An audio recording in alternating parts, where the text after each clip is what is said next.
Hello, we're the Cryptid Code. Well, rather it's just me tonight. Sorry guys. My other co-hosts were busy and we just couldn't figure out a time to get together and record. But I still want to get you guys something out there, so we have something a little different tonight. I'm going to be doing a spooky, dramatic reading of a creepypasta. This is going to be our first foray in, well, actually, no, not the first foray into the world of fiction. We did something similar during our Halloween Spooktacular a few years back. So, sit back, relax, and join me for a story. This is They Were Not Bears, posted to the Mr.Creeps Reddit, thank you very much everyone, by the Beast of Canada. Let's begin.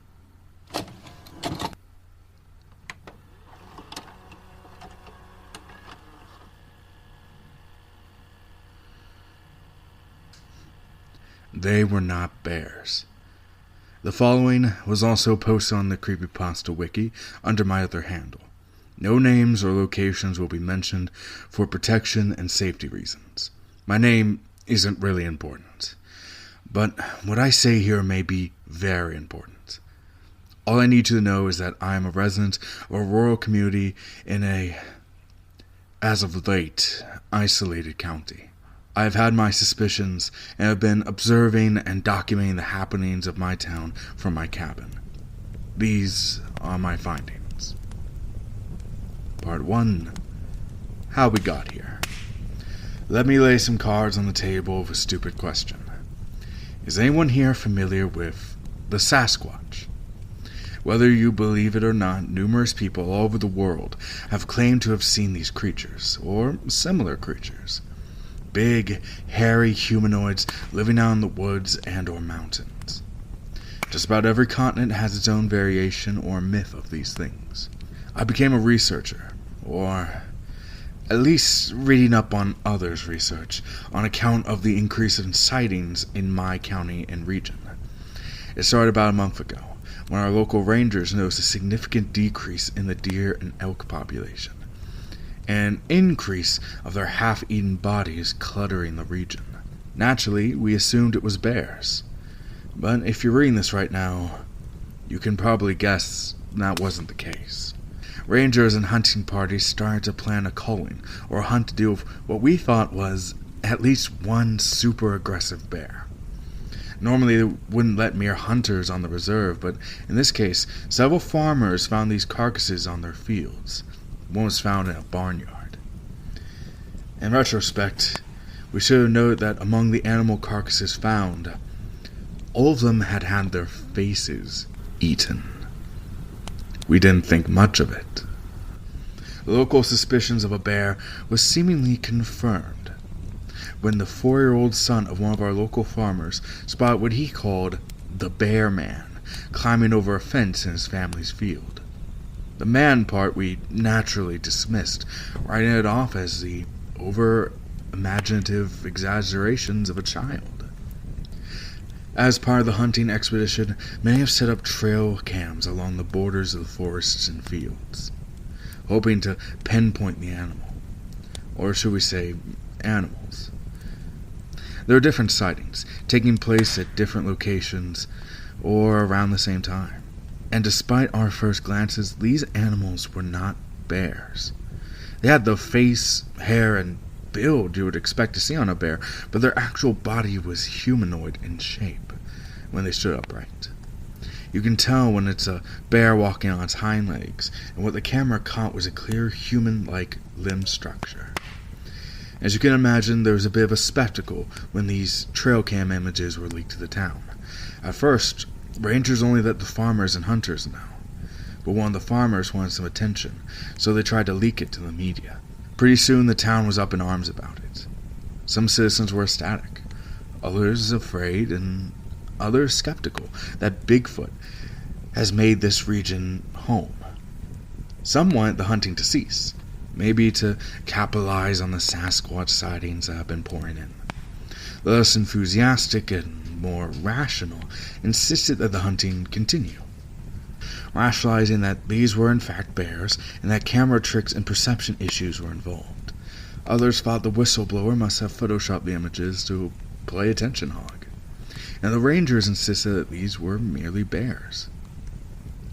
And it was voted up that they needed to be called or driven away for the townspeople's safety. Before the following, there hasn't been any confirmed aggressive behavior from these things. But one weekend, a family made their stay at their vacation home, a cabin, from their usual lives in the city. They came by every year during the summer and certain holidays, other special occasions, to revisit their family living in the area. Not one day into their vacation, their mother took her 2 young children for a walk on a trail. She was warned to stay on the trail so as to avoid hunters, and it wasn't long before a little girl pointed and got her mother to look at the monkey people that had been following them. It was 2, and the mother insisted they keep their distance from this wild family. The little girl began yelling and waving at the animals, who were staring at them from several dozen yards away. Eventually, one started advancing towards them, huffing and puffing and growling at them, and the mother hastily took their children back to the cabin. They left the next day, which was a good thing, because the next day, after they left, their cabin was ransacked. Once again, blamed on by bears. Unfortunately, that was the more passive of incidences. You would probably roll your eyes when you hear the story of a kid waking up his parents in the middle of the night, crying about some kind of man with no face in the trees outside his windows. I rolled my eyes too before I read the rest of the report. But what the report says is no laughing matter. There was in fact a man's dead body hanging in the trees in front of the child's window, and said face was chewed off. The body was identified as a local shopkeeper whose family lived up just on the outskirts of town. He wasn't labeled missing, but his sister, whom he lived with, mentioned he hasn't come home the night before, and she wanted to wait until morning before she pestered the police about it. Her brother's car was found shortly after pulled off to the side of the road in a forested area on a highway, not a quarter mile away from their home. It was here that we decided that this animal, or animals as it were, is in fact dangerous to humans. They had to be hunted, and they had to be killed. But that was easier said than done. You count how many times someone tried to hunt what they said was Bigfoot. How many have been a success? These things have had to evade hunters for centuries. It's not like it was going to stop that night. What they did find was what they thought was an oddly placed beaver dam, placed in the deepest parts of the woods, where hikers, rangers, and hunter alike generally don't go. There was a pungent smell in the air, and when they investigate the oddity of mud and logs, there were at least 17 bodies, human and animal alike. All of them were half-eaten, but the constant being that the beasts that had been eating them have a special affinity for their faces. Only 4 bodies have been identified. Missing persons from 7 months back. The rest couldn't be accounted for. But there have been a series of missing persons in the outer forests that extend well beyond the county's borders. None of the creatures have been found, but we did find a series of large human-like footprints leading away from the territory and towards the town. That and dozens more of these dams, and upon further investigation, we could infer that these were not homes to these creatures, but more or less fridges to store their meals. Now comes the part where I give you a little folklore lesson. Part 2, my research. As you may or may not know, with all these Sasquatch sightings recorded, some descriptions may vary. For the most part, people claim to see what one would call a standard Bigfoot, just a big humanoid man-like ape, but there are others that Sasquatch research categorize as types. Once in a while, people claim to see what they describe as looking more bear-like than man. The common name among Sasquatch enthusiasts of this type is the Gugui, a name that derives from the name Kukwis. It is often described in comparison to the Wendigo, which should give you an idea what kind of animal we're dealing with. First Nations told legends of these with a description of man-eating, ogre-like creatures. Not exactly the cute, cuddly, or friendly Bigfoot you see in cartoons or media, right? Well, as a matter of fact, these things are described as being separate from what most people would call a Sasquatch. They are closer to being a bear than ape-like. Among the names the natives had for them was the Face Eater, and of course, due to their appearance and facial structure, the Bearmen. When people describe the Sasquatch, specifically their heads and faces, you get something closer to a human, gorilla, or chimp-like face. The Gogwe has a snout, according to witnesses, to be more akin to a baboon or a mandrill. Some signs have mistaken them for werewolves or dogmen. Besides appearances, these beings were different from what was considered a normal Bigfoot. When they describe Sasquatches, they describe creatures that are rarely hostile. Mostly docile omnivores that generally keep to themselves from humans, albeit they are still territorial. These things were famous for their affinity of eating flesh, violent temperament, and will actively hunt humans. And like the Sasquatch, sightings of these things have increased in recent years, with most people passing them off as one and the same. In the farther north of the American, Canadian, Alaskan regions, there are legends there too. There, they are referred to as the Gonsakwi, again often overlapped with the myth of the Wendigo. When they describe how these things are nocturnal, how they live underground, how they are not only cunning hunters, but efficient survivors. They got the nickname the Stone Giants by adorning their fur with mud and rocks, forming makeshift armor on them. My further research from a number of sources tells me that while they are more often than not solitary hunters, they do operate as family groups, and rarely, if ever, hunt together. How they function is hardly any more pleasant than what is previously described.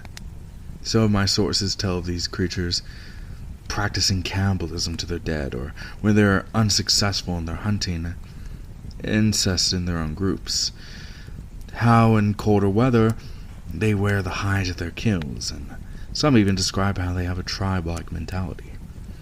This begs the question of just how intelligent they really are. One could almost call them evil, insofar as you can call a species of animal evil.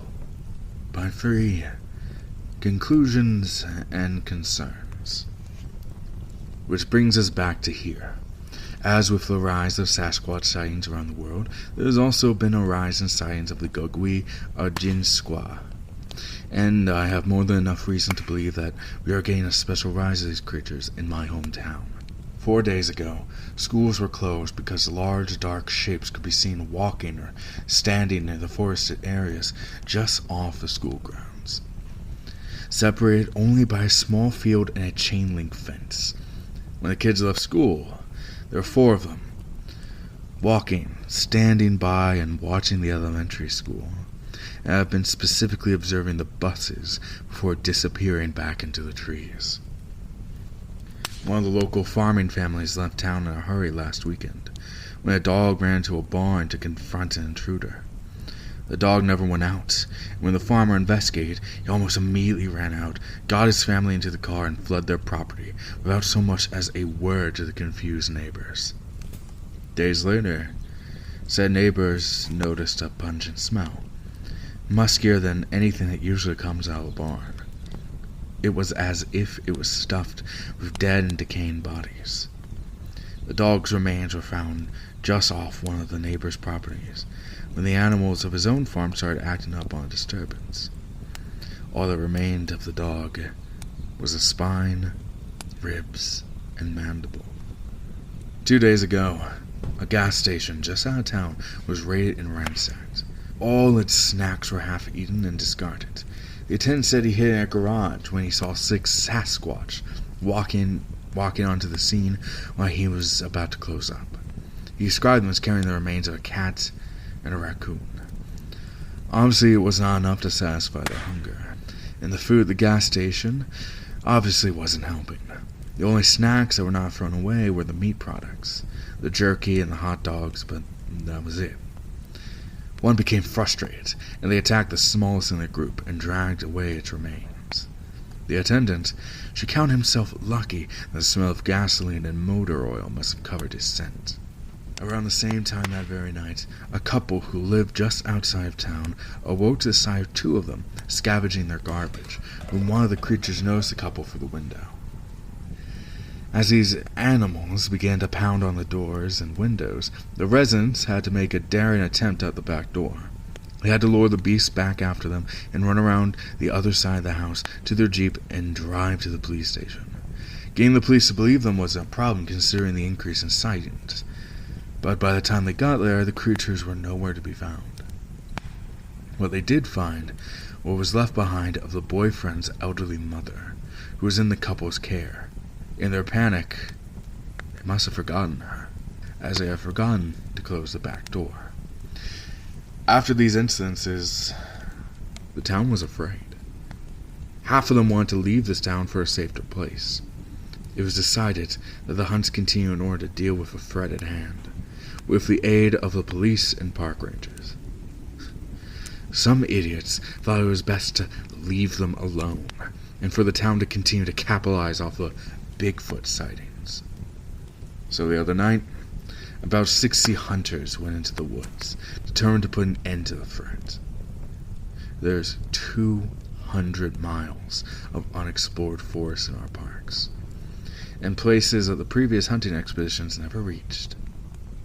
During that night, the forest was filled with howls, not matching the kind normally heard from wolves and coyotes, and the occasional gunshot. As far as any success rate goes, only 28 hunters walked out of the woods the next morning. The rest, unaccounted for. There has been no confirmed kills among these things, nor were the bodies found of the missing hunters. Around the same time, the town was being evacuated. Only a select few families stayed behind. Unfortunately, a few roads were blocked by large boulders and rocks, a classic calling card of a Sasquatch, their way of saying the borders of their territory. Who is to say the Gugwi or the Jinswak, or whatever you want to call them, is any different in that regard? A few of the people blocked off noted dark shapes observing them from the trees. Many are expecting these logs or boulders to be removed by the police in order to continue evacuation. But there's a few concerns that doing so could lead to a death trap with those things watching from the woods. Now, we're considering calling in the National Guard for interference, but I have concerns of my own. It's not like they wouldn't have any reason not to believe us with the evidence we collected. Sure, they could help with the evacuation, maybe try to help in the extermination, but there lies the problem. I'm not a military artillery expert, but if the stories of the Jinswak armor are true, and considering the apparent failures of the hunting rifles, their ammo should fare better, right? I guess it depends on what these creatures are coating their fur with. But whatever it is was able to stand the bullets of hunting rifles. The stone giants got their name for their armor and how it made them resilient. If those stories are true, the easiest solution is to start a fire, bring in explosives, etc. This would, at best, start forest fires, and at worst, turn our county into a war zone. And considering how bold these creatures are sneaking near or into town, I can't help but think of the worst-case scenario. Such as, once again, taking into account the increase in Sasquatch sightings, I don't believe it to be a coincidence that these coincide with environmental changes. Deforestation, pollution, natural or man-made climate change, etc. Last year, there was a chemical plant built for the next town on the other side of the forest. Besides, this requires a small amount of deforestation. Months before this whole mess started, there's a controversy of them dumping their waste in the unexplored regions of the woods, requiring more human interference to salvage what they can. But alas, the immediate environment was considered too polluted for any animal to survive off the land there. What is any animal to do when their environment is destroyed? Naturally, they migrate, search for a more hospitable environment, especially a one with more food. And unfortunately, humans have always been on their menu. I believe that the increase of sightings in my county is a prelude of what's to come, considering that climate change isn't going to stop in the foreseeable future. And with more and more sightings of Sasquatch-like creatures, I fear the absolute worst-case scenario that cities will possibly be seen as a new food source. At the very least, my county may be the first of many instances. You want to know what's ironic? The only bears we've seen in this whole ordeal were among the animal carcasses, found with their faces eaten. Alright, that's going to wrap up our evening today. That was a spooky one. It's probably because I'm recording in a cabin by myself with a clear view of the woods, but that one kind of chilled me. Well, hopefully we'll be back to our regularly scheduled program, real-life cryptid cases, or supposedly real-life cryptid cases, for our next episode. But if you enjoyed this and would like to hear more, let me know. Sound off in the comments, leave little reviews, and if this does well, I might have another evening of creepypasta for you all. But until then, remember, kill it with fire. Bears are usually not as cuddly as they look. And most of all, stay spooky out there. Good night.